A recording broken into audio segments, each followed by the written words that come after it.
வணக்கம். Export import, அதாவது ஏற்றுமதி இறக்குமதி. இந்த வார்த்தைகளை கேட்ட உடனே நம்ம மனசுல நிறைய கேள்விகளும் கொஞ்சம் பயமும் சில தவறான நம்பிக்கைகளும் தான் வரும். ஆனா அதுல உண்மை எவ்வளோ? இன்னைக்கு நாம அந்த கட்டுக்கதைகளை எல்லாம் உடைச்சு இந்த துறையோட உண்மையான முகம் என்னன்னு ரொம்ப தெளிவா பார்க்க போறோம். வாங்க இந்த பயணத்தை ஆரம்பிக்கலாம். உங்க மனசுலயும் இந்த மாதிரி கேள்விகள் ஓடிட்டு இருக்கலாம் இல்லையா? இது என்ன பெரிய பெரிய கம்பெனிங்க மட்டும் பண்ற பிசினஸா? ஓ, இதுக்கு ரொம்ப பெரிய முதலீடு தேவைப்படுமோ? ரொம்ப ரிஸ்க் அதிகமா இருக்குமோ? இப்படி பல சந்தேகங்கள் வர்றது ரொம்பவே இயல்புதான். ஆனா உண்மை என்னன்னு தெரிஞ்சா நீங்க ஆச்சரியப்படுவீங்க. இந்த ஏற்றுமதி இறக்குமதிங்கிறது பணத்தை வச்சோ இல்ல பெரிய கம்பெனியை வச்சோ செய்யற பிசினஸ் கிடையாது. இது முழுக்க முழுக்க ஒரு ப்ராசஸ் பேஸ்ட் பிசினஸ். அதாவது சரியான வழிமுறைகளை மட்டும் நம்ம கத்துக்கிட்டா யார் வேணும்னாலும் இதுல வெற்றிகரமா செயல்பட முடியும். சரி, கட்டுக்கதைகளை உடைக்கிறதுக்கு முன்னாடி முதல்ல ஏற்றுமதினா என்ன, இறக்குமதினா என்னன்னு ரொம்ப எளிமையா புரிஞ்சுக்கலாம். முதல்ல இம்போர்ட், அதாவது இறக்குமதி. இது ரொம்ப சிம்பிளான விஷயம். நம்ம இந்திய சட்டதிட்டங்களுக்கு உட்பட்டு வெளிநாட்டுல இருந்து ஒரு பொருளையோ இல்ல ஒரு சேவையோ நாம காசு கொடுத்து வாங்கி நம்ம நாட்டுக்குள்ள கொண்டு வந்தோம்னா அதுக்கு பேரு தான் இறக்குமதி.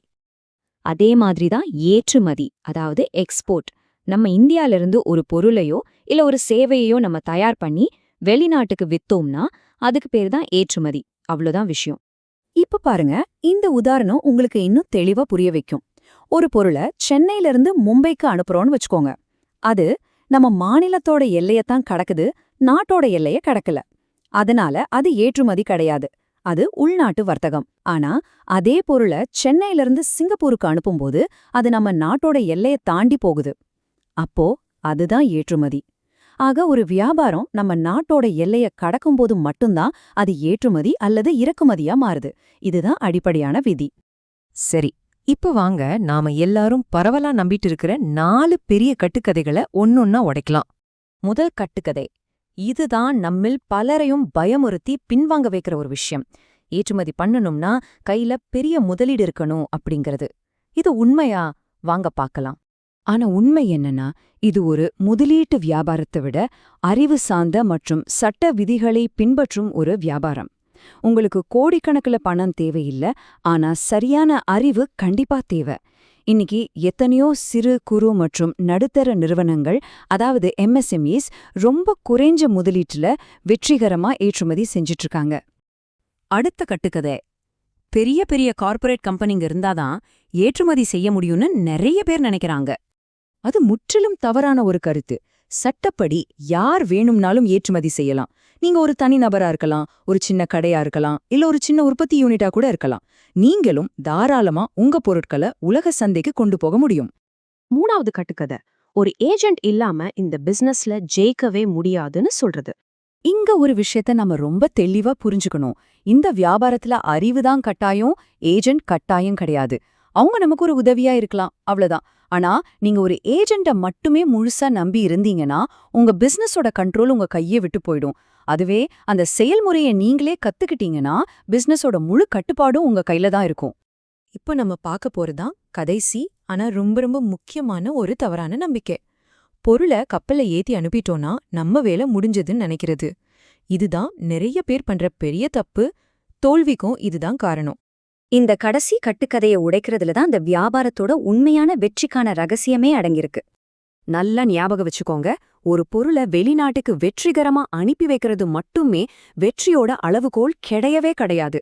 அது அந்த முழு செயல்முறையில ஒரு பகுதி, அவ்வளவுதான். அப்போ எதுதான் உண்மையான வெற்றி? நீங்க அனுப்புன பொருளுக்கான முழு பணமும் பத்திரமா உங்க பேங்க் அக்கவுண்ட்டுக்கு வந்து சேருது பாருங்க, அந்த நிமிஷம்தான் உண்மையான வெற்றி. இதுதான் இந்த பிசினஸோட கோல்டன் ரூல். இந்த ஒரு அடிப்படை விஷயத்த சரியா புரிஞ்சுக்காததுதான் ஏற்றுமதி துறையில பல பேர் தோல்வி அடைவதற்கும் அவங்களோட பணத்தை இழப்பதற்கும் முதல் மற்றும் முக்கிய காரணமா இருக்கு. அப்போ இந்த பிசினஸ்ல ஜெயிக்க உண்மையாவே எதுலதான் கவனம் செலுத்தணும்? வாங்க அதுக்கான சரியான வழிகளை இப்போ பார்க்கலாம். வெற்றிகரமான ஏற்றுமதிக்கு இந்த 4 விஷயங்கள் தான் தூண்கள் மாதிரி. முதல்ல டாக்குமெண்டேஷன், அதாவது ஆவணங்களை சரியா தயார் பண்றது. ரெண்டாவது, நம்ம இந்திய சுங்க விதிகளை, அதாவது கஸ்டம்ஸ் ரூல்ஸை தெளிவா புரிஞ்சுக்கிறது. மூணாவது, பேங்கிங் மற்றும் பணம் பரிமாற்றம் சம்பந்தப்பட்ட விஷயங்களை ரொம்ப பாதுகாப்பா கையாள்வது. கடைசியா இந்த எல்லா சட்டத்திட்டங்களையும் ரொம்ப ஒழுக்கத்தோட பின்பற்றுவது. இதுக்கு நமக்கு சரியான மனநிலையும் ரொம்ப முக்கியம். இந்த வியாபாரத்துல அதிர்ஷ்டம், வெறும் நம்பிக்கை இல்லனா உணர்ச்சி வசப்படுறது இதெல்லாம் வேலைக்கே ஆகாது. அதுக்கு பதிலா என்ன வேணும்னா ஒரு முறையான சிஸ்டம், பொறுமை மற்றும் கட்டுக்கோப்பான ஒழுக்கம். இது 3 தான் உங்களை வெற்றிக்கு கூட்டிட்டு போகும். சுருக்கமா சொல்லணும்னா இந்த ஏற்றுமதி இறக்குமதிங்கிறது ஒரு குறுக்கு வழியில பணம் சம்பாதிக்கிற திட்டம் கிடையாது. இல்ல பெரிய கம்பெனிகளோட தனிப்பட்ட சொத்தும் கிடையாது. இது படிப்படியா ஒவ்வொரு ஸ்டெப்பா செயல்முறைகளை அடிப்படையா வச்சு கட்டமைக்கப்படுற ஒரு நேர்மையான வியாபாரம். அதனால நீங்க செய்ய வேண்டியதெல்லாம் ஒண்ணே ஒண்ணுதான். இந்த முழு செயல்முறையும் சரியா கத்துக்கோங்க. அப்போ உங்க மனசுல இருக்கிற அத்தனை பயமும் தானா விலகிடும். உங்க மேல உங்களுக்கு ஒரு தன்னம்பிக்கை வரும். அந்த சரியான அறிவோடும் தன்னம்பிக்கையோடும் நீங்களும் இந்த உலக சந்தையில நிச்சயம் வெற்றி பெற முடியும்.